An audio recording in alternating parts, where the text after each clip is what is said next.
Modifier বলতে এমন শব্দ বা শব্দগুচ্ছকে বোঝায় যা কোনো শব্দের আগে বা পরে বসে অতিরিক্ত তথ্য প্রকাশ করে। উদাহরণস্বরূপ এ বিউটিফুল ফ্লাওয়ার ব্লুমড, এখানে বিউটিফুল শব্দটি ফ্লাওয়ার এর আগে বসে তাকে বিশেষায়িত করেছে। এটি একটি মডিফায়ার।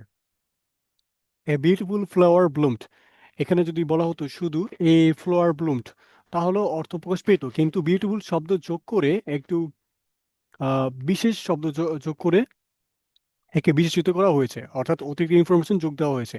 এবং এটাই হচ্ছে মডিফায়ারের কাজ। The man with the red hair is my uncle, এখানে the man is my uncle বলা যেত, কিন্তু the man with the red hat is my uncle, এখানে উইথ দ্য রেড হ্যাট এই বাক্য অংশটি ম্যানের পরে বসে অতিরিক্ত তথ্য দিচ্ছে। এটিও মডিফায়ার। অর্থাৎ মডিফায়ার হচ্ছে এমন কিছু ওয়ার্ড বা ফ্রেজ বা ক্লোজ, অর্থাৎ শব্দগুচ্ছ, যা কোনো শব্দের আগে বা পরে বসে অতিরিক্ত তথ্য প্রকাশ করতে পারে।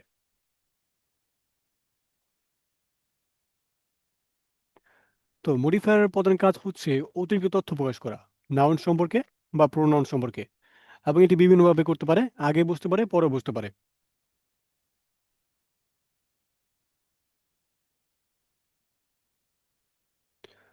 মডিফায়ার সাধারণত দুই প্রকার: প্রি মডিফায়ার এবং পোস্ট মডিফায়ার। প্রি মডিফায়ার, যে মডিফায়ার কোনো নাউন বা নাউন ফ্রেজ বা প্রোনাউনের আগে বসে মডিফাই করে তাকে প্রি মডিফায়ার বলে। আমরা জানি যে মডিফায়ার নাউন এবং নাউন ফ্রেজ বা প্রোনাউনকে মডিফাই করে, কিন্তু যখন এটি আগে বসে মডিফাই মডিফাই করে নাউন বা নাউন ফ্রেজকে, তখন এটাকে বলা হয় pre modifier. Example, he is a school teacher, এখানে টিচার হচ্ছে একটি নাউন, শিক্ষক, এবং টিচার শব্দের আগে বসানো হয়েছে স্কুল, অর্থাৎ he is a school teacher, সে হচ্ছে একজন বিদ্যালয়ের শিক্ষক। তখন এই স্কুল শব্দটি টিচার শব্দটিকে মডিফাই করেছে, এবং টিচার শব্দটির আগে স্কুল শব্দটি বসেছে, অর্থাৎ আগে বসে মডিফাই করেছে, তাই এটাকে বলা যায় pre modifier.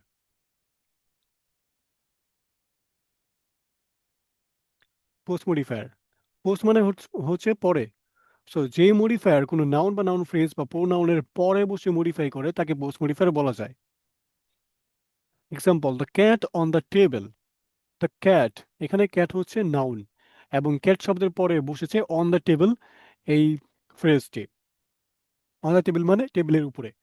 The cat on the table, বিড়ালটি হচ্ছে টেবিলের উপরে।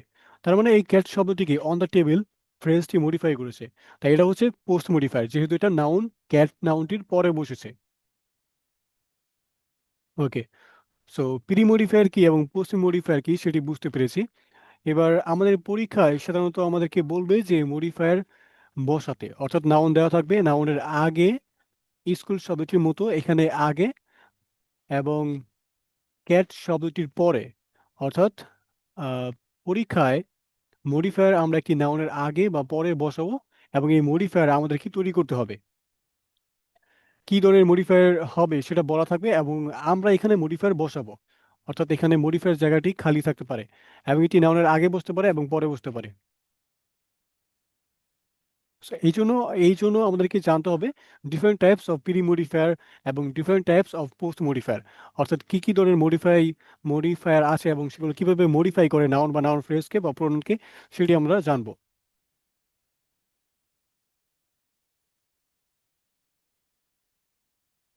প্রথমেই জানবো different types of pre modifier. Pre modifier মানে যে মডিফায়ারগুলো নাউন বা নাউন ফ্রেজের বা প্রোনাউনের পূর্বে বসে আগে বসে সেগুলোকে মডিফাই করে, অর্থাৎ তার গুণ বা বৈশিষ্ট্য প্রকাশ করে।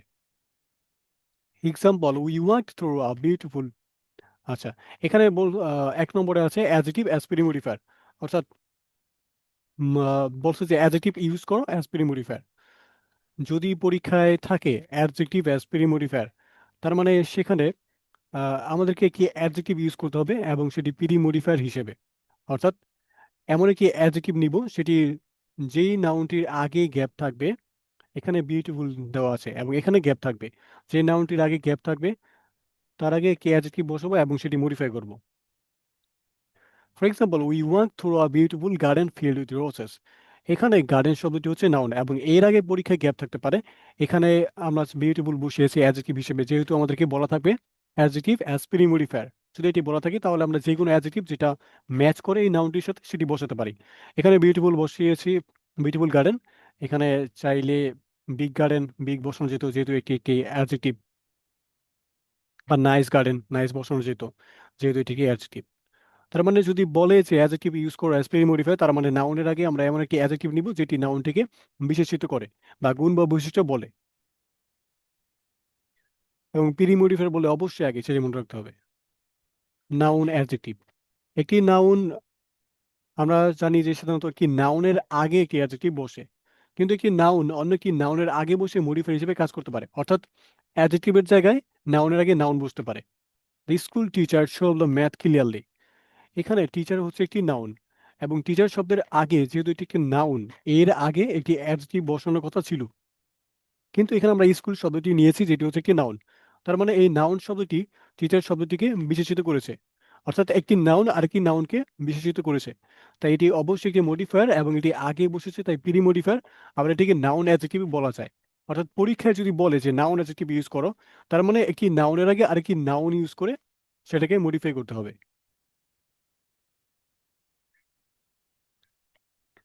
Present participle as modifier. আচ্ছা, এখানে প্রি মডিফায়ার বলছি তাই প্রি মডিফায়ার বলা যায়। প্রেজেন্ট পার্টিসিপল অ্যাস মডিফায়ার, ভার্বের সাথে যে আইএনজি ফর্মে আছে সেটিকে বলা হয় present participle. She gently picked up the sleeping baby from the cradle.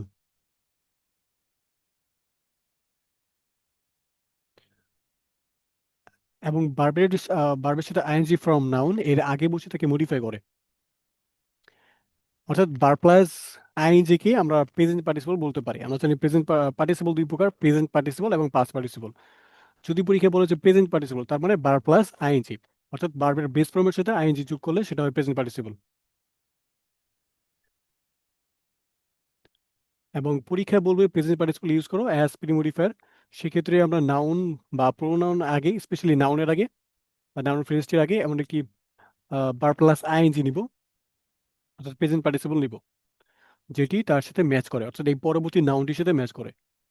Example, she gently picked up the sleeping baby from the cattle. She gently picked up the sleeping baby from the cattle. এখানে baby হচ্ছে noun, এবং এর আগে pre modifier হিসেবে আমরা verb plus ING নিয়েছি যেটি হচ্ছে প্রেজেন্ট পার্টিসিপল। স্লিপিং বেবি মানে হচ্ছে ঘুমন্ত শিশু। এখানে স্লিপিং শব্দটি বেবি শব্দটিকে বিশেষিত করেছে। শুধু যদি বেবি বলা হতো তাহলে একটা শিশু, আর যখন বলা হয়েছে স্লিপিং বেবি, তার মানে কি ঘুমন্ত শিশু। অর্থাৎ স্লিপিং শব্দটি বেবি শব্দকে বিশেষিত করেছে। তার মানে যদি বলে প্রেজেন্ট পার্টিসিপল ইউজ করো, তার মানে ভার্ব প্লাস আইএনজি, এবং সেটি একটা নাউনের আগে যদি বলে যদি বলে প্রি মডিফায়ার হিসেবে ইউজ করো।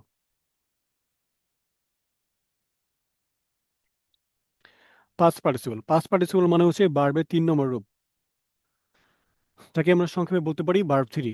এটি নাউনের আগে বসে তাকে মডিফাই করতে পারে, অর্থাৎ নাউনের আগে আমরা চাইলে প্রেজেন্ট পার্টিসিপলের মতো পাস্ট পার্টিসিপল বসে মডিফাই করতে পারি। Example, he accidentally set on the broking chair and fail. এই সেন্টেন্সে চেয়ার শব্দটি হচ্ছে একটি নাউন, এবং এর আগে ব্রেক শব্দটির ভার্ব থ্রি অর্থাৎ পাস্ট পার্টিসিপল ব্রোকিং বসেছে, এবং এটি অ্যাডজেক্টিভের মতো কাজ করেছে।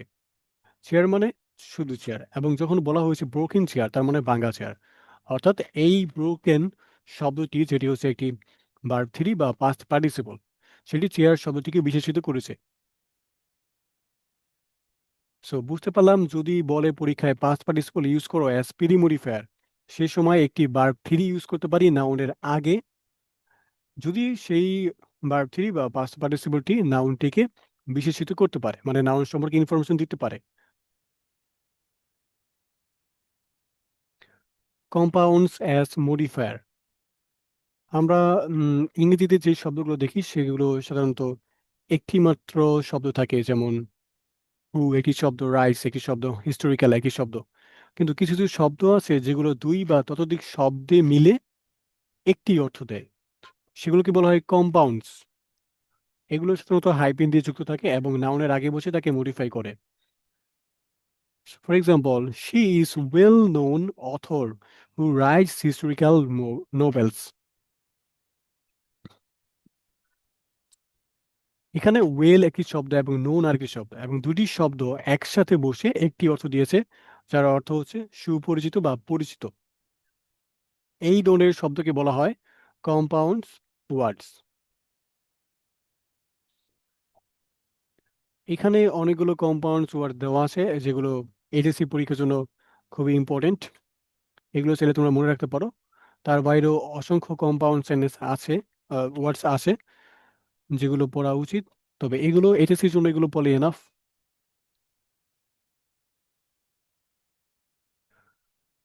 পরীক্ষায় যদি বলে কম্পাউন্ডস ইউজ করে অ্যাজ পিরি মডিফায়ার, সেই ক্ষেত্রে এই শব্দগুলো যেগুলো ম্যাচ করে, যেগুলো অর্থ দেয় কোনো নাউনের সাথে, সেগুলো আমরা ব্যবহার করতে পারি। এই সেন্টেন্সে she is well known author, এখানে অথর হচ্ছে একটি নাউন এবং এটির আগে ওয়েল নোন শব্দটি বসানোর পর বোঝানো হয়েছে পরিচিত লেখক, সুপরিচিত লেখক। তার মানে ওয়েল নাউন শব্দটি অথর নাউনটিকে বিশেষিত করেছে বা ইনফরমেশন দিয়েছে এই সম্পর্কে। কিন্তু এখানে যদি বলা হতো সেকেন্ড হ্যান্ড অথর মানে পুরনো লেখক, তাহলে কিন্তু আসলে অর্থ মিলে না। বা ইউজার ফ্রেন্ডলি হাই স্পিড, এগুলো অর্থ মিলে না। তার মানে কম্পাউন্ডস বললে আমরা এমন কিছু কম্পাউন্ড ইউজ করতে পারি যেগুলো নাউনকে বিশেষিত করে এর আগে বসে। তাই এই কম্পাউন্ড সেন্টেন্সগুলো যেগুলো দেওয়া আছে সেগুলো মনে রাখা প্রয়োজন। এগুলো পূর্ববর্তী এইচএসসি পরীক্ষায় এসেছে। সেকেন্ড হ্যান্ড মানে পুরনো বা ব্যবহৃত, ওয়েল নোন সুপরিচিত, ইউজার ফ্রেন্ডলি ব্যবহার বান্ধব, হাই স্পিড উচ্চ গতি সম্পন্ন, হার্ড টাচিং হৃদয়স্পর্শী, স্নো কাভার্ড তুষারে আচ্ছাদিত, স্লো মুভিং ধীরে চলমান, লং টার্ম দীর্ঘমেয়াদী, ওয়েল বিহেভড ভদ্র আচরণ সম্পন্ন, টাইম কনজিউমিং সময় নষ্টকারী, ওল্ড ফ্যাশনড সেকেলে বা পুরনো দাঁচের, হার্ড ওয়ার্কিং পরিশ্রমী, 5 স্টার 5 তারকা মানের, লাইফ থ্রেটেনিং প্রাণঘাতী, আই ক্যাচিং নজর কাড়া, রেন শকড বৃষ্টিতে ভেজা, এয়ার কন্ডিশনড শীতাপ নিয়ন্ত্রিত, ওপেন মাইন্ডেড উদার চিন্তাধারা, ওয়েল ড্রেসড সুন্দর পোশাক পরিহিত, সেলফ সেন্টার্ড আত্মকেন্দ্রিক, কোল্ড হার্টেড নির্দয়, ব্রোকিং হার্টেড হৃদয় ভাঙা, আউটডেটেড অপ্রচলিত বা পুরনো, ওভার কনফিডেন্ট অতিরিক্ত আত্মবিশ্বাসী, শর্ট টেম্পার্ড রাগী অল্পে রেগেছে এমন, মানি মাইন্ডেড টাকার প্রতি অতিরিক্ত মনোযোগী, সফট স্পোকেন কোমলবাসী, ওয়েল এডুকেটেড শিক্ষিত, ওয়েল অর্গানাইজড সুশৃঙ্খল, ওয়েল ইকুইপড প্রয়োজনীয় সরঞ্জামে সজ্জিত। ওকে, এগুলো হচ্ছে এইচএসসি পরীক্ষার জন্য ইম্পর্টেন্ট, এগুলো পূর্ববর্তী পরীক্ষায় এসেছে বিভিন্ন বোর্ডে। তাই এগুলো মনে রাখা এনাফ ফর মডিফায়ার।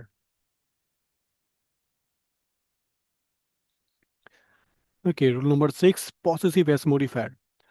পসেসিভ বলতে বোঝানো হয় এমন কিছু প্রোনাউন যেগুলো নাউনের আগে বসে মালিকানা বোঝায়। যেমন মাই আমার, হিজ তার, দেয়ার তাদের, আওয়ার আমাদের, ইউর তোমাদের, দেয়ার তাদের, হার তার, হিজ তার। এই প্রোনাউনগুলো নাউনের আগে বসে মালিকানা বোঝায়। যখন এখানে দেওয়া আছে, ফর এক্সাম্পল দেওয়া আছে হাউস বাড়ি, যখন বলা হয় দেয়ার হাউস তার মানে তাদের বাড়ি। বুক বই, মাই বুক আমার বই, রাইমস পেন রাইমের কলম। এই পসেসিভগুলো বসে কোনো নাউন, এই যে হাউস একটি নাউন এবং বুক একটি নাউন, পেন একটি নাউন, এই নাউনের উপর তাদের অধিকার বোঝায় বা মালিকানা বোঝায়। এবং এবং এগুলোকে বলা হয় পসেসিভ।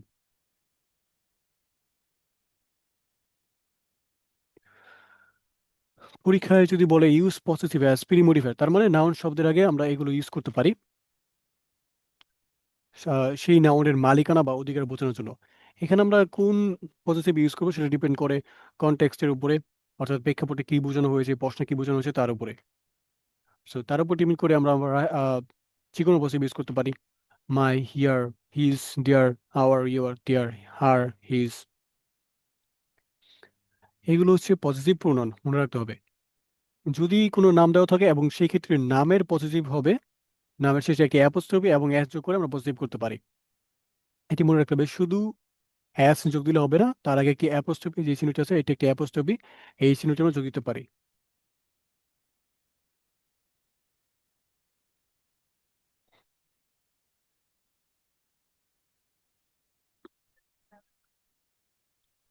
এটা তো কাপড়ই, গুণা দিব। এটা তো নামাজ পড়ি যে পারাই যে, তোমার গুণা হয় না? হুম।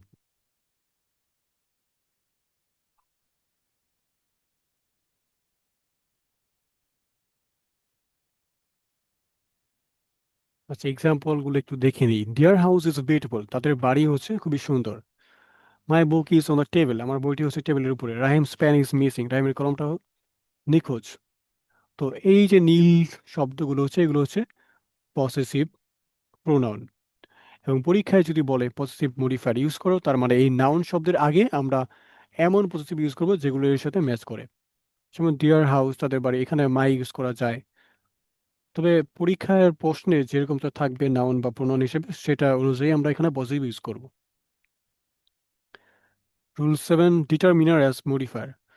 ডিটারমিনার কি তা আগে জানতে হবে। ডিটারমিনার হলো এমন শব্দ যা নাউনের আগে বসে এবং নাউন সম্পর্কে বিশেষ তথ্য দেয়, যেমন কতগুলো, কার, কোনটা ইত্যাদি। অর্থাৎ একটা নাউনকে নির্দিষ্ট করে এটি কতটি আছে বা কার কোনটা, এই নির্দিষ্ট করতে যে শব্দগুলো ইউজ করা হয় সেগুলোকে বলে ডিটারমিনার। যখন ডিটারমিনার কোনো নাউনের আগে বসে তাকে মডিফাই করে, সেটি প্রি মডিফাই হিসেবে কাজ করে।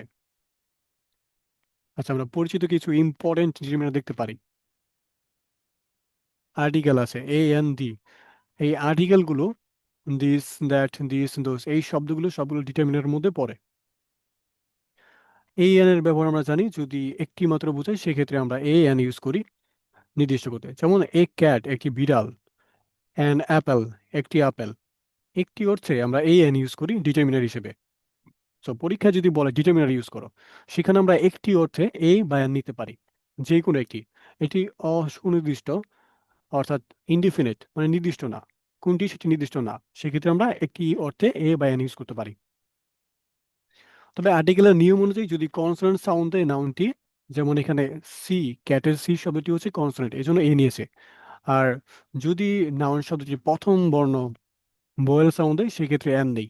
তাই এখানে অ্যাপেলের হচ্ছে ভোয়েল, তাই এখানে অ্যান নিয়েছি। আর একটি বা একটি ক্ষেত্রে আমরা দা ইউজ করতে পারি, বা অনেকগুলো অর্থ দা ইউজ করা যায়, কিন্তু সেগুলো একদম নির্দিষ্ট নাউন বোঝানো হলে। অর্থাৎ কোনো একটি দা, কোনো একটি নাউন যদি কোনো প্রশ্নে দুইবার দেওয়া থাকে, অর্থাৎ প্রথমে দেওয়া আছে তারপর আবার দেওয়া আছে, সেক্ষেত্রে দা ইউজ করা যায় নির্দিষ্ট করার জন্য। আবার আর্টিকেলে কিছু নিয়ম আছে যেগুলো সে সময় আমরা দা ইউজ করতে পারি। যেমন এক বা যেগুলো পৃথিবীতে একটি আছে সেই নাউনের ক্ষেত্রে দা ইউজ করা যায়। তাই এখানে সান শব্দটির আগেই আমরা দা ইউজ করেছি নির্দিষ্ট করতে। এবার এখানে দিস, দ্যাট, দিস, দোস, এই শব্দগুলোর মধ্যে অনেকেই কনফিউশন থাকে যে এগুলো আসলে কোন সময় ইউজ করা যায়। এগুলো আজকে ভালোভাবে শিখবো যাতে আমাদের সবসময় মনে থাকে। একটি আছে বোঝাতে, একটি জিনিস আছে, একটি নাউন। একটি আছে বোঝাতে এবং কাছে আছে, নিয়ার, সিঙ্গুলার এবং নিয়ার, অর্থাৎ একটি জিনিস কিন্তু আমাদের খুব কাছেই আছে, হাতের কাছে আছে। এই ক্ষেত্রে আমরা দিস ইউজ করতে পারি। যেমন যদি বলি দিস বুক, এখানে বই শব্দটিকে প্রি মডিফাই করেছে দিস শব্দটি অ্যাজ এ ডিটারমিনার। ডিটারমিনার হিসেবে দিস শব্দটি বইটিকে মডিফাই করেছে এবং এর আগে বসে প্রি মডিফাই হিসেবে কাজ করেছে। কিন্তু এখানে দ্যাট মানেও একটি, দিস মানেও একটি, কিন্তু যদি সিঙ্গুলার বোঝায়, একটি বোঝায় কিন্তু খুব কাছে আছে, সেই ক্ষেত্রে দিস ব্যবহার করতে পারি।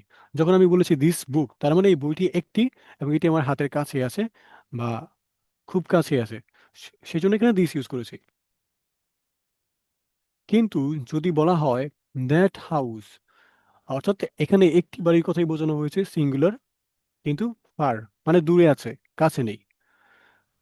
অর্থাৎ দ্যাট হাউস মানে ওই বাড়িটি, আর দিস বুক মানে এই বইটি। এখানে চাইলে হাউসের পরিবর্তে আমরা বুক ইউজ করতে পারতাম। দ্যাট বুক মানে ওই বইটি, অর্থাৎ এই বইটি আমাদের খুব কাছে আছে এবং একটি, এবং এই বইটি একটি কিন্তু আমাদের থেকে দূরে আছে। অর্থাৎ দিস আর দ্যাটের মধ্যে দুটি হচ্ছে সিঙ্গুলার ক্ষেত্রে ইউজ করি, কিন্তু যদি কাছে থাকা বস্তু একটি বোঝাই সেক্ষেত্রে নিয়ার ইউজ করি, সরি সেক্ষেত্রে দিস ইউজ করি। এবং যদি একটি আছে কিন্তু দূরে আছে সেক্ষেত্রে আমরা দ্যাট ইউজ করি। বিপরীতভাবে দিস এবং দোস দুইটি প্লুরাল ক্ষেত্রে ইউজ করা হয়, অর্থাৎ নাউন যদি প্লুরাল থাকে, যেমন ফ্লোয়ার্স, বার্ডস, এখানে অ্যাস আছে, নাউনের শেষে, নাউনের শেষে অ্যাস আছে, তার মানে এগুলো হচ্ছে প্লুরাল। ফ্লোয়ার্স মানে ফুলগুলো, বার্ডস মানে পাখিগুলো। কিন্তু দুটি প্লুরাল, প্লুরাল নাউনের ক্ষেত্রে ইউজ করলেও দিস দ্বারা বোঝানো হয় যেটি খুব কাছে থাকে, নিয়ার, অর্থাৎ একের বেশি আছে কিন্তু কাছে। দিস ফ্লোয়ার্স তার মানে এই ফুলগুলো অনেক বেশি, একের বেশি, কিন্তু এগুলো কাছে আছে, এই জন্য এখানে দিস ইউজ করেছি। কিন্তু যদি বলা হয় অনেকগুলো আছে কিন্তু দূরে আছে, সেই ক্ষেত্রে দোস ইউজ করা যায়, প্লুরাল পার, অর্থাৎ একের বেশি কিন্তু দূরে আছে সেগুলো অর্থে দোস ইউজ করি। দোস বার্ডস তার মানে পাখিগুলো, সেই পাখিগুলো সেই পাখিগুলো যেগুলো একের বেশি কিন্তু আমাদের থেকে দূরে আছে। অর্থাৎ দিস এবং দোজ দুইটি আমরা প্লুরাল নাউনের ক্ষেত্রে আগে ইউজ করি, প্লুরাল নাউনের আগে বসাই, কিন্তু যদি কাছে বোঝানো হয় সেগুলো সেক্ষেত্রে দিস ইউজ করি, এবং যদি দূরে বোঝানো হয় দোষ ইউজ করি। এবং দিস মানে হচ্ছে এগুলো এবং দোষ মানে হচ্ছে সেগুলো।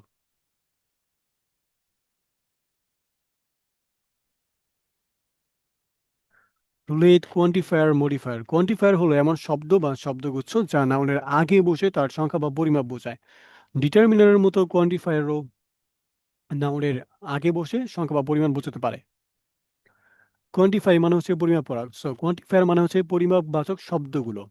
কোয়ান্টিফায়ার যেমন মাছ, বেশি, মেনি, অনেক, সাম, কিছু, লট অফ, প্রচুর, সেভারাল, বিভিন্ন, লিটল, অল্প, এগুলোকে বলা হয় কোয়ান্টিফায়ার। এছাড়াও আরো কিছু কোয়ান্টিফায়ার আছে, তবে এগুলো হচ্ছে ইম্পর্টেন্ট ফর এইচএসসি এক্সাম। এগুলো পড়লে এনাফ আশা করি। এগুলো নাউনের আগে বসে তার সংখ্যা বা পরিমাপ বোঝায়। তাই যখন এগুলো নাউনের আগে বসে তাকে মডিফাই করে তখন এগুলোকে প্রি মডিফায়ার হিসেবে ধরা হয়। অর্থাৎ পরীক্ষায় যদি বলে ইউজ করো কোয়ান্টিফায়ার অ্যাজ প্রি মডিফায়ার, সেক্ষেত্রে এগুলো নাউনের আগে বসে। যেমন I don't have much time. এখানে টাইম শব্দের আগে, টাইম হচ্ছে সময়, এটা হচ্ছে একটি নাউন, এবং এর আগে মাছ শব্দটি বসিয়েছি, তখন এই মাছ শব্দটি টাইম শব্দটিকে মডিফাই করেছে, তাই এটাকে বলা হচ্ছে প্রি মডিফায়ার।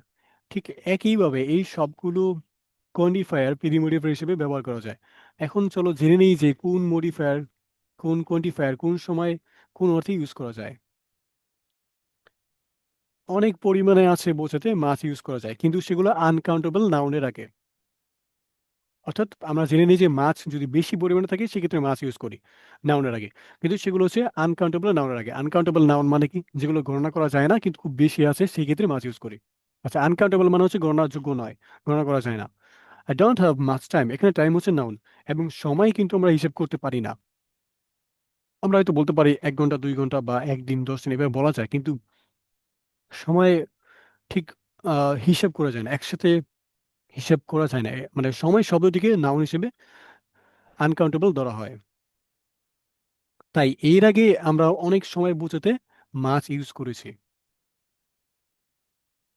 কারণ মাছ শব্দটি অনেক বোঝায় এবং এটি ইউজ করা হয় আনকাউন্টেবল নাউন্সের আগে। মিনি শব্দ দিয়ে অনেক বোঝায়, মিনি শব্দ দিয়ে অনেক বোঝায়, কিন্তু এটি ইউজ করা হয় কাউন্টেবল নাউন্স, মানে যেগুলো গণনা করা যায়, যে নাউনগুলো গণনা করা যায়। মেনি স্টুডেন্টস, এখানে স্টুডেন্ট শব্দটি হচ্ছে নাউন এবং এটি গণনা করা যায়। 1 জন, 2 জন, 5 জন, 10 জন, 20 জন, 100 জন, এভাবে স্টুডেন্টকে আমরা গুনতে পারি, হিসাব করতে পারি। তাই এর আগে মিনি শব্দ বসিয়ে এটাকে মডিফাই করেছি, অর্থাৎ অনেক স্টুডেন্ট, অনেক শিক্ষার্থীরা। তার মানে মাছ এবং মিনি দুটি শব্দই কোয়ান্টিফায়ার হিসেবে ইউজ করা হয় যখন খুব বেশি পরিমাণে বোঝায়, কিন্তু যখন নাউনকে গণনা করা যায় না সেই সময় ইউজ করা হয় মাছ, এবং যখন গণনা করা যায় সেই সময় ইউজ করা হয় মেনি।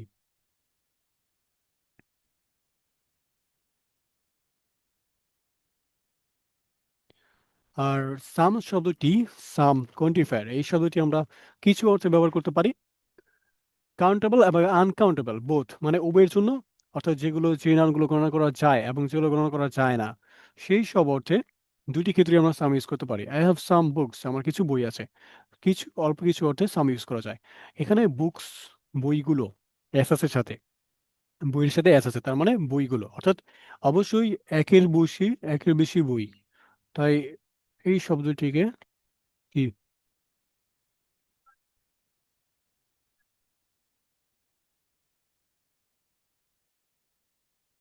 সেই সময় আলাদা করতে চাইলে আসা, সন্ধ্যাবেলা বিরিয়ানি, রাইতে বিরিয়ানি।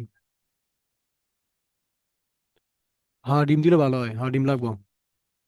হ্যাঁ হ্যাঁ হ্যাঁ। আর ডিমের লগে পেঁয়াজ থাকলেও বেশি ভালো হয়, কারণ পেঁয়াজ লাগতে পারে বিরিয়ানি মাংস শেষ হয়ে গেলে।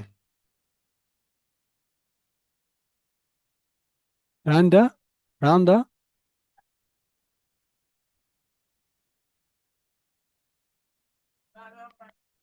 আই হ্যাভ সাম বুকস, এখানে বই শব্দটির সাথে এস আছে, তার মানে বই হচ্ছে একের বেশি, বইগুলো অর্থাৎ একের বেশি।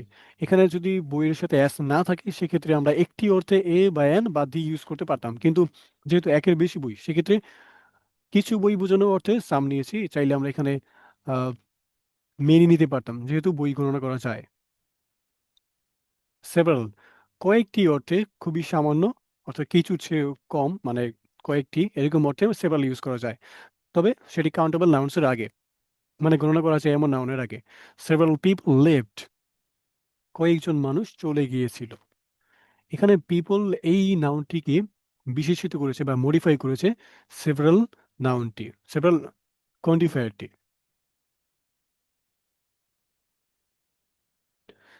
তাহলে আমার টার্ন দিস।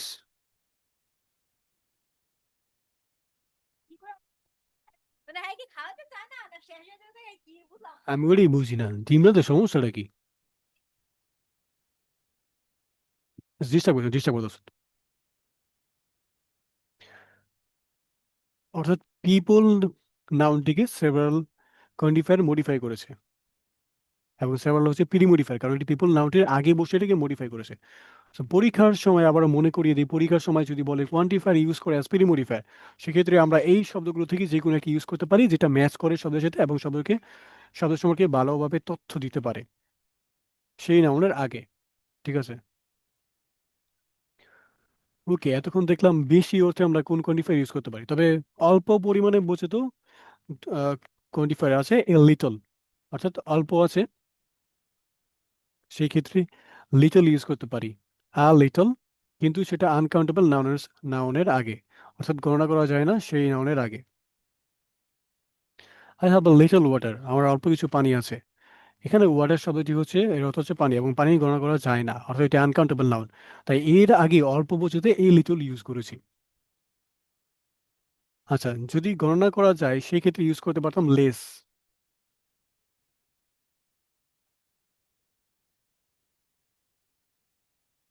অল্প পরিমাণে বোঝানো হলে এবং যদি সেটি গণনা করা যায় সেক্ষেত্রে লেস ইউজ করা যায়, এবং কাউন্টেবল নাউনের ক্ষেত্রে, যেহেতু কাউন্টেবল নাউন মানে হচ্ছে গণনা করা যায় এমন noun,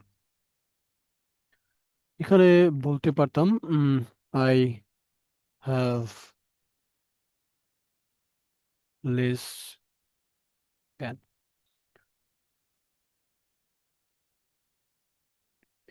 I have less pen মানে পেন্স মানে আমার অল্প কিছু কলম আছে, এবং পেন হচ্ছে কাউন্টেবল নাউন, তাই এটাকে অল্প পরিমাণ অর্থে লেস ইউজ করা হয়েছে।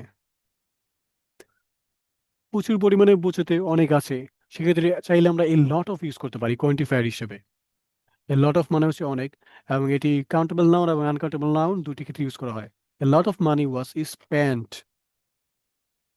এখানে এই লট অফ শব্দের অর্থ হচ্ছে প্রচুর, তার মানে প্রচুর পরিমাণ টাকা খরচ করা হয়েছে। মানি শব্দটি টাকা, এটি হচ্ছে নাউন এবং এটিকে মডিফাই করেছে লট অফ শব্দটি, তাই এটি প্রি মডিফায়ার, এবং এটি হচ্ছে একটি কোয়ান্টিফায়ারও, তাই বলা যায় quantifier as pre modifier.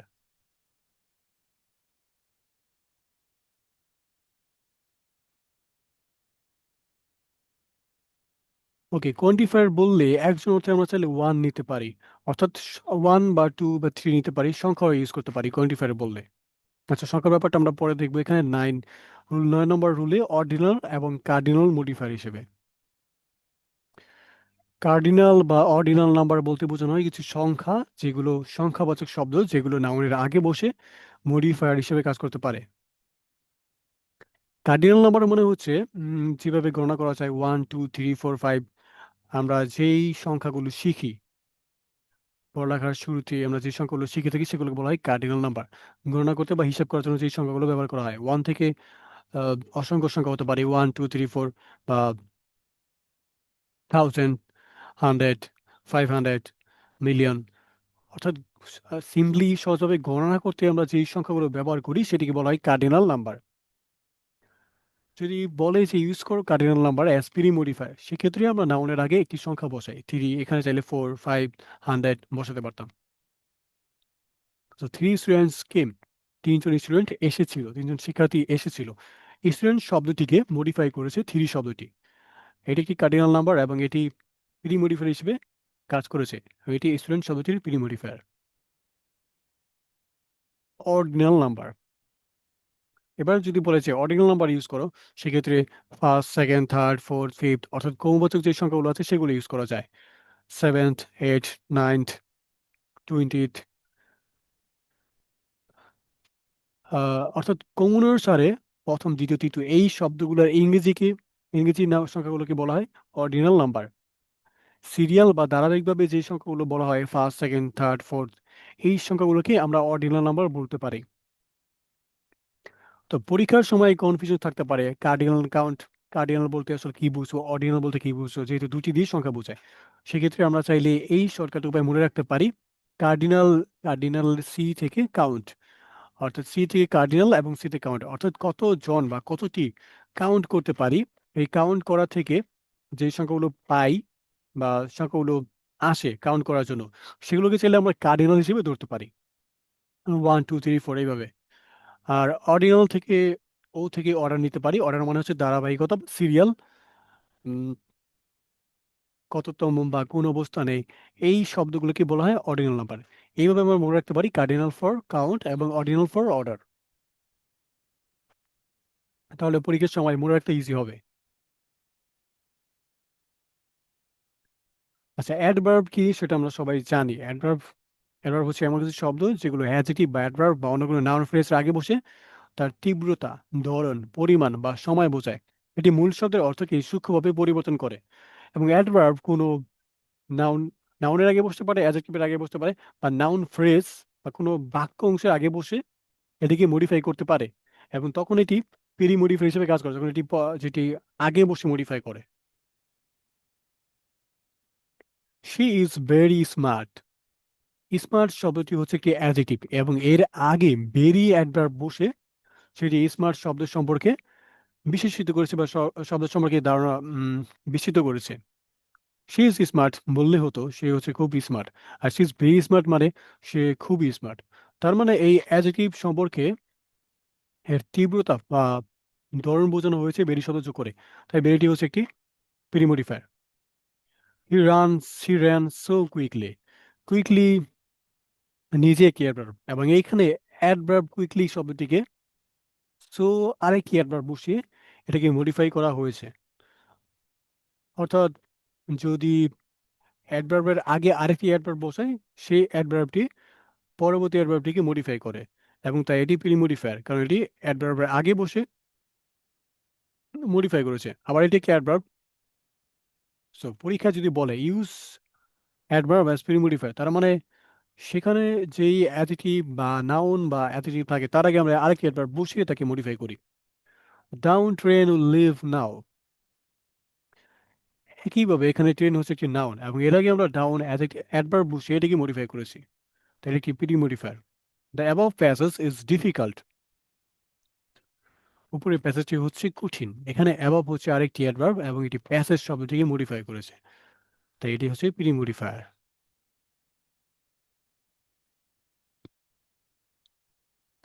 Some significant adverb from previous board question, কিছু গুরুত্বপূর্ণ অ্যাডভার্ব আছে যেগুলো এসএসসি পরীক্ষায় খুবই এসেছে, মানে অনেকবার এসেছে। এগুলো চাইলে মনে রাখতে পারো, মনে রাখা প্রয়োজন। ভেরি শব্দের অর্থ খুব, অত্যন্ত, হোয়াইট যথেষ্ট, পুরোপুরি, সো এত এতটাই, টু অতিরিক্ত বেশি, অলমোস্ট প্রায় অল্প বাকি, জাস্ট ঠিক মাত্র, রিয়েলি সত্যি খুব, এক্সট্রিম অত্যন্ত ভীষণ, সরি এক্সট্রিমলি, এক্সট্রিমলি অত্যন্ত ভীষণভাবে, নাও এখনকার বর্তমান, দেন তখনকার পূর্বের, অ্যাবভ উপরোক্ত উপরের, বিলো নিচে, মাছ অনেক বেশি, হার্ডলি প্রায় না খুব কাছে, নিয়ারলি প্রায় কাছাকাছি, অ্যাটেন্টিভলি মনোযোগ সহকারে, রেগুলারলি নিয়মিতভাবে, অ্যালার্মিংলি ভয়ঙ্করভাবে বা উদ্বেগজনকভাবে, অ্যালন একা বা একান্তভাবে, ক্লেভারলি চতুরভাবে, স্লোলি ধীরে, কুইকলি দ্রুত, ফ্রিকোয়েন্টলি ঘন ঘন বা বারবার, সিম্পলি সহজভাবে বা সরলভাবে, ওপেনলি প্রকাশ্যে, অ্যাকচুয়ালি প্রকৃতপক্ষে, রিসেন্টলি সম্প্রতি, ইভেনচুয়ালি শেষ পর্যন্ত, ফাইনালি শেষমেশ।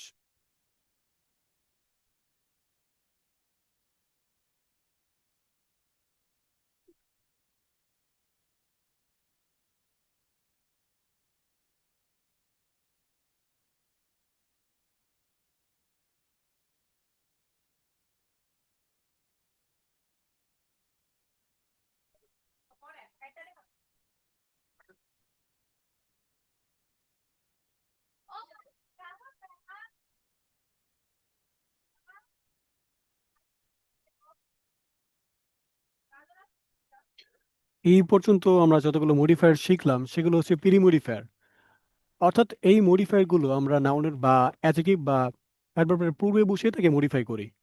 কিন্তু পরীক্ষায় শুধু প্রি মডিফায়ারই আসে না, পোস্ট মডিফায়ার আসে, অর্থাৎ কিছু মডিফায়ার ঠিক আগের মডিফায়ার গুলো যখন আমরা পরবর্তীতে বসাই নাউন বা অ্যাডজেক্টিভ বা অ্যাডভার্ব বা নাউন ফ্রেজের পরে বসাই, সেগুলো পোস্ট মডিফায়ার হিসেবে কাজ করে। এবং কিছু কিছু কিছু ইম্পর্টেন্ট পোস্ট মডিফায়ার কিভাবে ব্যবহার করা যায় এবং আগের মডিফায়ার গুলো কিভাবে পোস্ট মডিফায়ার হিসেবে কাজ করে সেগুলো এখন শিখবো। Number one, prepositional phrase as post modifier. Preposition আমরা চিনি সবাই, of, on, it, sorry, of, on, by, for, without, এগুলো হচ্ছে কমন প্রিপোজিশন। এবং এই প্রিপোজিশনের সাথে যখন আমরা একটা নাউন ফ্রেজ যোগ দিই তখন এটি নাউনের পরে বসে তার অবস্থান বা সম্পর্কে বোঝায়, এবং এটিকে তখন বলা যায় প্রিপোজিশনাল ফ্রেজ। কিছু এক্সাম্পল আগে আমরা খেয়াল করি তাহলে ভালোভাবে বুঝতে পারবো। We visited the house on the hill, এখানে অন হচ্ছে একটি প্রিপোজিশন এবং দ্য হিল এটি একটি নাউন ফ্রেজ। এটি যখন প্রিপোজিশনের সাথে যোগ দিয়েছি তখন একটি ফ্রেজ হয়ে গেছে, অন দ্য হিল। একইভাবে উইথ হচ্ছে কি প্রিপোজিশন, এবং উইথ এর শেষে যখন রেড কাভার এই নাউন ফ্রেজটি যোগ দিয়েছে তখন এটি একটি প্রিপোজিশনাল ফ্রেজ হয়ে গেছে। এবং এই দুটি হচ্ছে নীল অংশে লেখা, এই দুটি অংশ হচ্ছে প্রিপোজিশনাল ফ্রেজ। তবে এই দুটি ফ্রেজ তার পূর্ববর্তী নাউনকে মডিফাই করেছে। প্রথম সেন্টেন্সে we visited the house on the hill, এই হাউস শব্দটিকে মডিফাই করেছে অন দ্য হিল প্রিপোজিশনাল ফ্রেজটি। তখন অর্থ হয়েছে আমরা পরিদর্শন করেছিলাম একটি গড়টি যেটি পাহাড়ে অবস্থিত, পাহাড়ে আছে। তার মানে এই গড়টি সম্পর্কে ইনফরমেশন দেওয়া হয়েছে, বিশেষিত করা হয়েছে এই অংশটি দিয়ে। তাই এটি হচ্ছে একটি প্রিপোজিশনাল ফ্রেজ। আর এটি যেহেতু এই নাউনটির পরে বসে মডিফাই করেছে তাই এটাকে বলা হয় পোস্ট মডিফায়ার, অর্থাৎ নাউনের পরে বসে তাকে পোস্ট মডিফায়ার বলে। একইভাবে he bought the book with a red cover, এখানে উইথ একটা প্রিপোজিশন এবং আর রেড কাভার একটি ফ্রেজ, নাউন ফ্রেজ, এবং একসাথে বসে এটি একটি প্রিপোজিশনাল ফ্রেজ গঠন করেছে। এবং he bought the book with red cover অর্থ হচ্ছে সে একটি বই এনেছিল যেটি লাল কাভারে, লাল কাভার সহ বা লাল কাভারে মোড়ানো। তার মানে এই বইটি সম্পর্কে ইনফরমেশন দেওয়া হয়েছে এই প্রিপোজিশনাল ফ্রেজ দিয়ে। এবং বইটি তার আগে আছে, বুক শব্দটি আগে লেখা আছে, তার মানে পোস্ট মডিফাই হিসেবে কাজ করেছে উইথ রেড কাভার এই প্রিপোজিশনাল ফ্রেজটি। আর এটি এই বই শব্দটিকে মডিফাই করেছে। পয়েন্ট টু বি রিমেম্বার্ড, মনে রাখতে হবে prepositional phrase must start with a preposition, অর্থাৎ প্রিপোজিশন ফ্রেজগুলো লেখার সময় আমরা অবশ্যই এই প্রিপোজিশন শব্দটিকে আগে অবস্থান করি বা আগেই নেই, তারপরে নাউন ফ্রেজটি লিখি। এখানে অন আগে লিখেছি, উইথ লিখেছি, তবে এখানে কোন প্রিপোজিশন বসবো বা সেটি ডিপেন্ড করেছে অর্থের উপরে, অর্থাৎ এই নাউনটির সাথে ম্যাচ করছে কিনা এবং এই ফ্রেজটি অর্থবহ হচ্ছে কিনা। অর্থাৎ আমাদের মন মতো প্রিপোজিশন চাইলে দিতে পারবো না যদি অর্থ না মিলে। তার মানে অর্থ যাতে মিলে সেই অনুযায়ী আমরা যে কোনো প্রিপোজিশন নিতে পারি এখানে, এবং যে কোনো প্রিপোজিশন ফ্রেজ নিতে পারি যেটি অর্থ মিলে।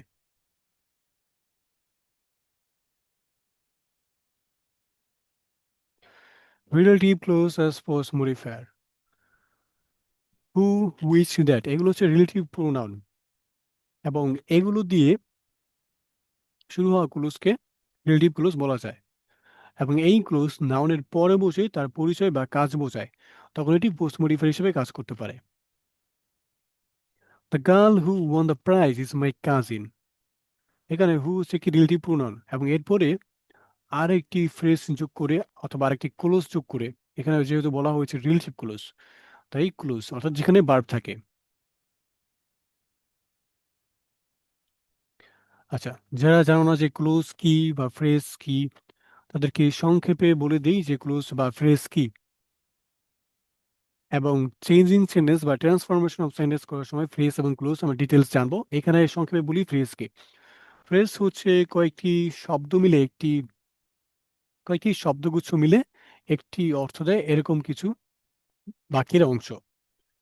এবং ক্লোজ হচ্ছে, আচ্ছা, এখানে ফ্রেজ এই যে অন দ্য হিল, এখানে হিল একটি শব্দ, দা একটি শব্দ, অনেকটি শব্দ, এবং এই তিনটি শব্দ মিলে একটি অর্থ দেয় পাহাড়ের উপরে, এবং এই তিনটি শব্দ মিলে একটি অর্থ দেয়। এটি হচ্ছে একটি ফ্রেজ, এখানে কোনো ভার্ব নেই, এখানে কোনো ফাইনিট ভার্ব নেই, অর্থাৎ মূল ভার্ব নেই যেটি সরাসরি কাজ করে। একইভাবে উইথ রেড কাভার, এখানে তিনটি শব্দ মিলে একটি অর্থ দিয়েছে, এবং এটি একটি ফ্রেজ যেহেতু এখানে কোনো ফাইনিট ভার্ব নেই। আর ক্লোজ হচ্ছে যেখানে একটি ফাইনিট ভার্ব থাকে। হু ওয়ান দ্য প্রাইজ, এখানে চারটি শব্দ মিলে অর্থ দেওয়া হয়েছে যে প্রাইজ পেয়েছিল। হুইচ ইউ রড, যেটি তুমি লিখেছিলে, এখানে তিনটি শব্দ মিলে একটি অর্থ দেওয়া হয়েছে, এবং এখানে রট একটি ভার্ব, এখানে অনেকটি ভার্ব, দুইটি ফাইন্ড ভার্ব হিসেবে কাজ করেছে। অর্থাৎ সিম্পলি মনে রাখতে পারো, যদি কয়েকটি শব্দ মিলিয়ে একটি অর্থ দেয় এবং সেখানে যদি কোনো ফাইনাইট ভার্ব না থাকে, সেটিকে আমরা ফ্রেজ বলি। এবং যদি কয়েকটি শব্দ মিলে একটি অর্থ দেয় এবং সেখানে যদি ফাইনাইট ভার্ব থাকে, তাকে আমরা ক্লোজ বলি। তাই পরীক্ষায় যখন বলে ক্লোজ ইউজ করো, তার মানে সেখানে অবশ্যই একটি ভার্ব থাকে।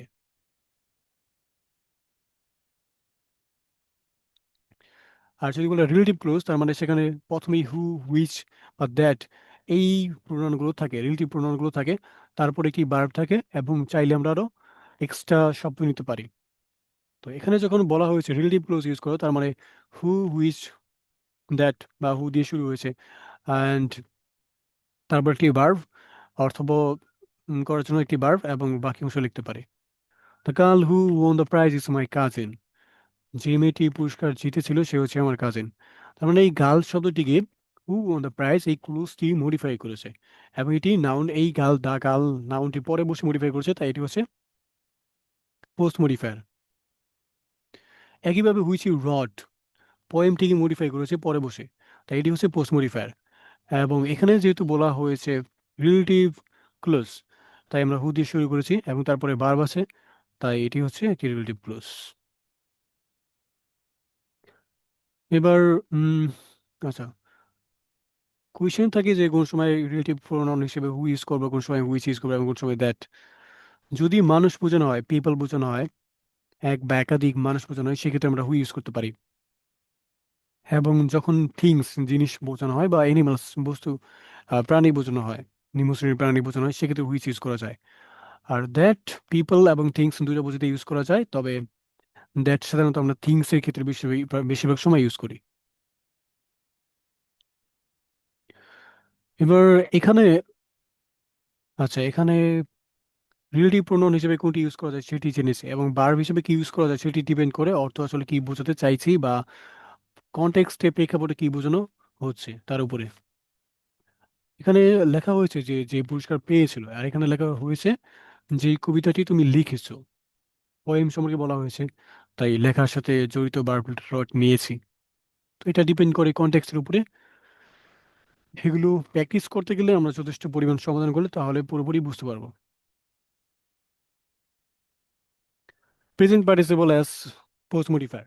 প্রেজেন্ট পার্টিসিপল মানে আমরা জানি মানে বার প্লাস আইএনজি, এবং এই বার প্লাস আইএনজি যেমন ভার্বের নাউন বা প্রোনাউন, নাউন বা প্রধানত নাউন, নাউনের আগে বসে যেমন মডিফাই করতে পারে, ঠিক একইভাবে নাউনের পরে বসে রেখে পোস্ট মডিফাই করতে পারে।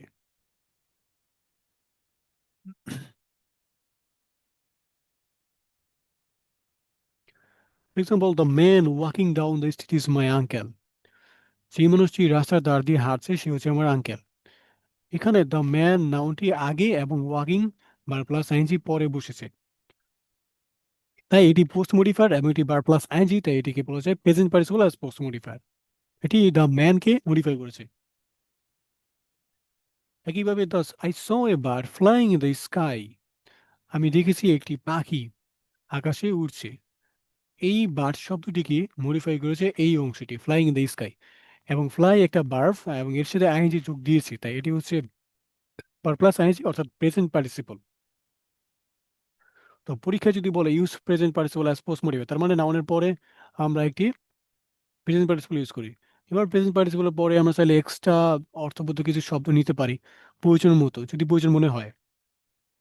অনেক সময় না নিলেও চলবে, যেমন এখানে ওয়াকিং, যদি আচ্ছা, ওয়াকিং ডাউন দ্য স্ট্রিট, এই পুরো অংশটি নিয়েছি, তার মানে অনেক সময় আমরা চাইলে শুধু প্রেজেন্ট পার্টিসিপল ইউজ করতে পারি। আর যদি বলে প্রেজেন্ট পার্টিসিপল ফ্রেজ, তার মানে আমাদেরকে প্রেজেন্ট পার্টিসিপল সহ আরো কয়েকটি শব্দ ইউজ করতে হবে। যেখানে কোনো ফাইন ভার্ব থাকে না।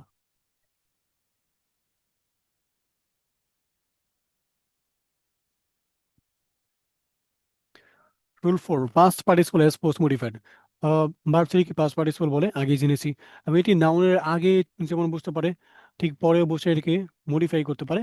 আর যখন পরে বসে তখন বোঝানো হয় যে কাজটি কমপ্লিটেড, সম্পন্ন হয়েছে, বা প্যাসিভ কাজ বোঝায়, অর্থাৎ কাজটি কারো দ্বারা করা করা হয়েছে, প্যাসিভ বোঝায়। The chair broking by him was repaired. Chair broking, ভাঙা হয়েছে, অর্থাৎ চেয়ার নিজেকে নিজে ভাঙেনি, চেয়ারটা কারো দ্বারা ভাঙা হয়েছে।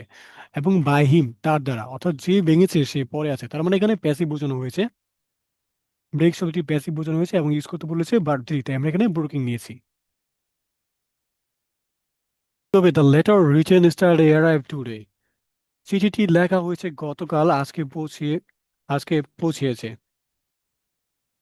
রিটেন শব্দটি দ্য লেটার শব্দকে মডিফাই করেছে, অর্থাৎ চিঠিটি যেটি লেখা হয়েছে, তার মানে যে লেখা হয়েছে, এই লেখা হয়েছে শব্দটি বলার জন্য এখানে রিটেন নিয়েছি। আর লেটার নিজেকে নিজে লেখেনি, এটা লেখা হয়েছে, অর্থাৎ প্যাসিভ মোড বোঝানো হচ্ছে এবং কমপ্লিট বোঝানো হচ্ছে। সেই জন্য এখানে পাস্ট পার্টিসিপল ইউজ করা হচ্ছে অর্থ দেওয়ার জন্য। তবে এই সেটা আমরা অর্থ বোঝার জন্য বলছি, কিন্তু পরীক্ষায় আমাদের বলাই থাকবে যে use past participle as post modifier. তখন আমরা একটা মডিফায়ার ইউজ করবো, সেটা অবশ্যই ভার্ব থ্রি, এবং যেটা এই আগের নাউনটিকে বোঝাচ্ছে, আগের নাউনটির সম্পর্কে কমপ্লিটেড বা প্যাসিভ ধারণা দেয় সেই ক্ষেত্রে।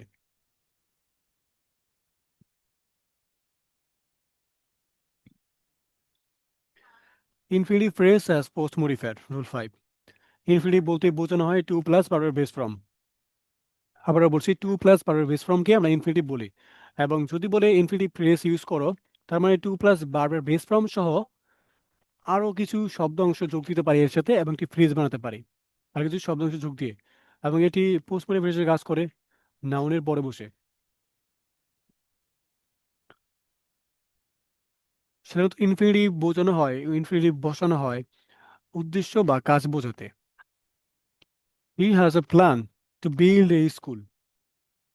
এখানে এই প্যালান, এই প্যালান নাউনটিকে মডিফাই করেছি টু প্লাস ভার্বের বেস ফর্ম বসিয়ে, টু বিল্ড বসিয়ে, টু বিল্ড আ স্কুল। একটি প্যালান আছে, কি প্ল্যান? তৈরি করার। এই তৈরি করা শব্দটি প্ল্যানকে মডিফাই করেছে। I need a plan to write, লিখতে, লিখতে, এই লিখতে শব্দটি বা টু রাইট শব্দটি প্যান শব্দটিকে মডিফাই করেছে তার পরে বসে, তাই এটি হচ্ছে পোস্ট মডিফায়ার। আর যেহেতু বলেছে ইনফিনিটিভ ইউজ করো, তাই এখানে টু প্লাস ভার্বের বেস ফর্ম নিয়েছি টু রাইট। এবং খেয়াল করবে যে টু রাইট বা টু বিল্ড আসলে উদ্দেশ্য বোঝানো হচ্ছে বা কাজ বোঝানো হচ্ছে। সো ইনফিনিটিভ এই কাজটাই করে, উদ্দেশ্য বা কাজ বোঝানো হয়। এবং এই প্ল্যান, এই প্যান, এই দুটি নাউনকে মডিফাই করেছে এর পরে বসে, তাই এটা হচ্ছে পোস্ট মডিফায়ার। তাই পরীক্ষায় যখনই বলে ইনফিনিটিভ ফ্রেজ ইউজ করে পোস্ট মডিফায়ার, তার মানে টু প্লাস ভার্বের বেস ফর্ম সহ আরো কিছু শব্দ অংশ চাইলে নিতে পারি, বা শুধু টু প্লাস ভার্বের বেস ফর্ম নিতে পারি যদি অর্থ মিলে যায়। এবং এটি অবশ্যই নাউনের পরে।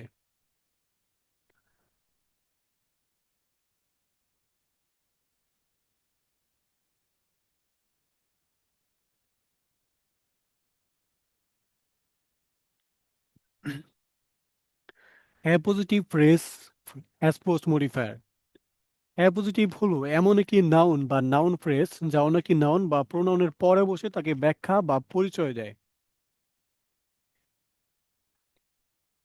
For example, my brother A skilled painter. এখানে মাই ব্রাদার, আমার ভাই, হচ্ছে একটি নাউন। এই স্কিল্ড পেইন্টার এটি হচ্ছে একটি নাউন ফ্রেজ, এবং এই নাউন ফ্রেজটি মাই ব্রাদার সম্পর্কে তথ্য দিয়েছে বা বিশেষিত করেছে, তাই এটি হচ্ছে অ্যাপোজিটিভ।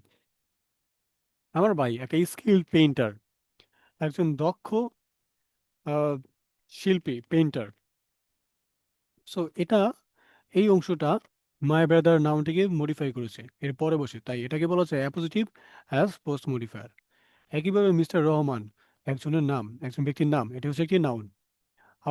আওয়ার ইংলিশ টিচার, আমাদের ইংরেজি শিক্ষক, এই অংশটি এই মিস্টার রহমান সম্পর্কে, অর্থাৎ নাউন সম্পর্কে ইনফরমেশন দিয়েছে বা তাকে বিশেষিত করেছে, এবং এটি হচ্ছে একটি নাউন ফ্রেজ, তো এটিকে বলা যায় অ্যাপোজিটিভ। অ্যাপোজিটিভের কিছু বৈশিষ্ট্য রয়েছে, এটি সাধারণত কমা দিয়ে আলাদা করা হয়। এখানে প্রথমেই আমরা এই নাউনটির পরে কমা দিয়েছি এবং এইখানে অ্যাপোজিটিভ শেষে কমা দিয়েছি, অর্থাৎ অর্থাৎ কমা দিয়ে আলাদা করে থাকে। পরীক্ষায় সাধারণত কমা দিয়ে যদি গ্যাপ থাকে তাহলে বুঝতে হবে, এবং এর আগে যদি নাউন থাকে তাহলে বুঝতে হবে যে সেখানে আসলে অ্যাপোজিটিভ লিখতে হবে, এবং আসলে পরীক্ষায় লেখা বলাই থাকবে যেখানে অ্যাপোজিটিভ ইউজ করো। তো নো প্রবলেম, চিন্তা কোনো সমস্যা হবে না।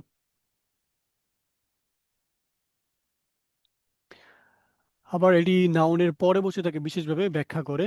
এটি কি শব্দ বা নাউন ফ্রেজ হতে পারে, অর্থাৎ এটি একটি শব্দ হতে পারে, যেমন এখানে স্কিল না লিখে শুধু পেইন্টারও দেওয়া যেত, বা একাধিক শব্দ হতে পারে।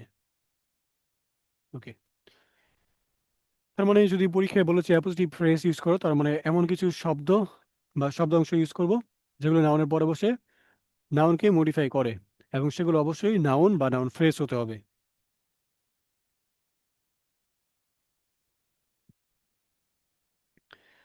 অ্যাডজেক্টিভ ফ্রেজ আর পোস্ট মডিফায়ার। আমরা সাধারণত জানি যে অ্যাডজেক্টিভ বাক্যের প্রথমে বসে, সরি নাউনের প্রথমে বসে নাউনকে মডিফাই করতে পারে, কিন্তু অ্যাডজেক্টিভ অনেক সময় নাউনের পরে বসে একে পোস্ট মডিফাই করতে পারে। তখন এটাকে বলা হয় অ্যাডজেক্টিভ অ্যাজ পোস্ট মডিফায়ার। পরীক্ষায় যখন বলে adjective as post modifier use করো, তার মানে এমন একটা অ্যাডজেক্টিভ নিব যেটা নাউনের পরে বসে তাকে মডিফাই করে। The members present supported the decision.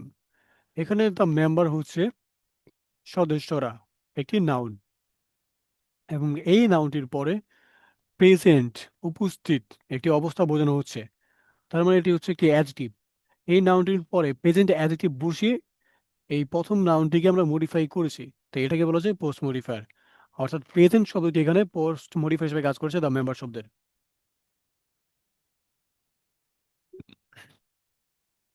2. The students responsible will be the student responsible will be punished. The student হচ্ছে শিক্ষার্থীরা, এটি একটি নাউন, এবং এই নাউনটির পরে রেসপন্সিবল অ্যাডজেক্টিভ বসিয়ে একে মডিফাই করেছি। তখন বলা হয়েছে যে শিক্ষার্থীরা দায়ী, অর্থাৎ রেসপন্সিবল শব্দটি দ্য স্টুডেন্ট শব্দটিকে মডিফাই করেছে, কিন্তু এর পরে বসে, তাই এটিকে বলা যায় post modifier as adjective, as adjective.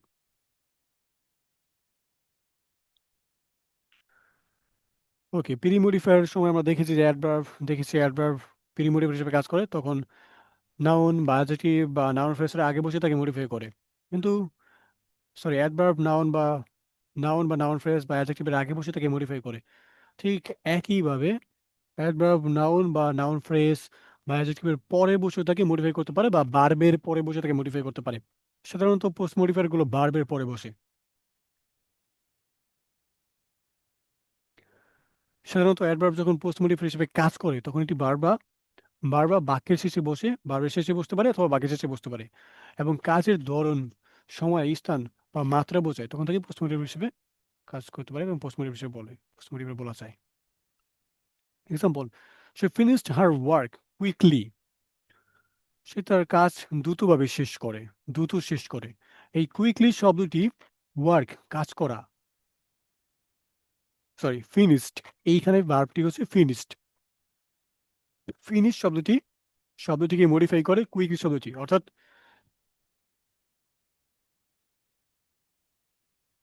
আমি যদি বলি যে সে কিভাবে শেষ করলো, তাহলে অর্থ আসে কুইকলি, দ্রুতভাবে।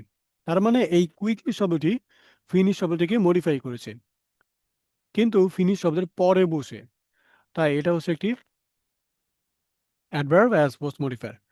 প্রশ্নে আমাকে বলা হতে পারে যে ইউজ করো অ্যাডভার্ব অ্যাজ পোস্ট মডিফায়ার, তখন বা বলা হতে পারে যে modify the verb with an adverb, modify an verb with an adverb, অর্থাৎ ভার্বকে মডিফাই করতে বলা হতে পারে অ্যাডভার্ব দিয়ে। সেক্ষেত্রে আমরা দেখবো যে আসলে বাক্যে ভার্ব আছে কোনটা। এখানে ফিনিশ একটি ভার্ব, এবং সেই ক্ষেত্রে ফিনিশকে মডিফাই করতে আমরা ইউজ করেছি quickly adverb as post modifier. একইভাবে দে লেফট দ্য রুম সাইলেন্টলি।